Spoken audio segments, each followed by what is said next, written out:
Salut, je voulais parler aujourd'hui de la guerre au Yémen. Et pourquoi je voulais parler de la guerre au Yémen, c'est que récemment j'ai participé à une conférence qui était organisée par le collectif Échec à la guerre, qui est une organisation super. Ils ont un site web, vous pouvez aller voir leur site web, ils ont plein d'informations. Puis je me suis dit que ça pouvait être intéressant de partager ce que j'avais appris parce que je sais que dans la vie de tous les jours, on n'a pas toujours le temps de regarder les conférences, lire des articles, la vie va vite. Et aussi parce qu'on n'en entend pas parler du tout dans les nouvelles, en fait, là, ce qui est assez surprenant considérant que c'est une des plus grosses crises humanitaires au monde. Il y aurait 80% de la population qui serait en situation de besoin d'aide humanitaire ou de protection. Donc, c'est assez fou. Et voilà, je voulais juste partager l'information puis aussi démontrer qu'on a quand même un pouvoir d'agir sur cette situation-là. Donc, juste pour remettre en contexte, le Parti conservateur du Canada, quand il était au pouvoir, a adhéré à un traité sur le commerce des armes.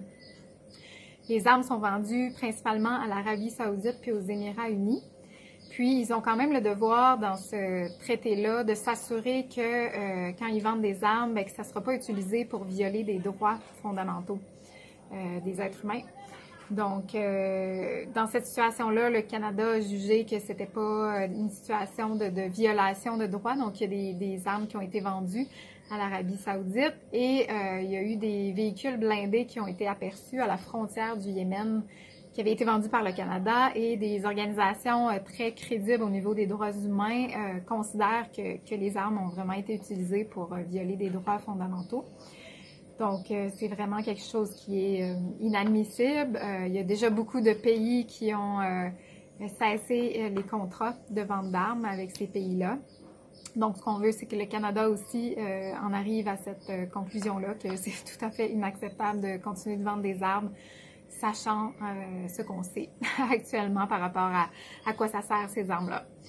Donc, il y a même des organisations, des professeurs ici au Québec qui veulent aller en justice pour vraiment faire cesser le processus.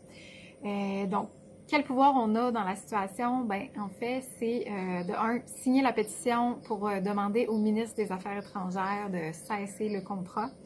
Je vais joindre la pétition à la vidéo. Puis la deuxième chose, ben, c'est quand on vote, de s'assurer de voter pour un parti qui ne favorise pas ces contrats-là. Donc, un parti qui favorise les gens au lieu de l'argent. Donc, c'est vraiment, vraiment super important. Puis, tu sais, on a une responsabilité par rapport à ça. C'est pas vrai qu'on n'en a pas. Parce que le Canada, présentement, contribue à perpétuer ce conflit armé-là, puis cette guerre qui a duré déjà pour beaucoup trop longtemps. Donc, voilà, c'était ma petite capsule d'information. J'espère que vous allez faire, c'est ça, signer la pétition, puis réfléchir à cet aspect-là quand vous allez voter la prochaine fois. OK, merci, bye!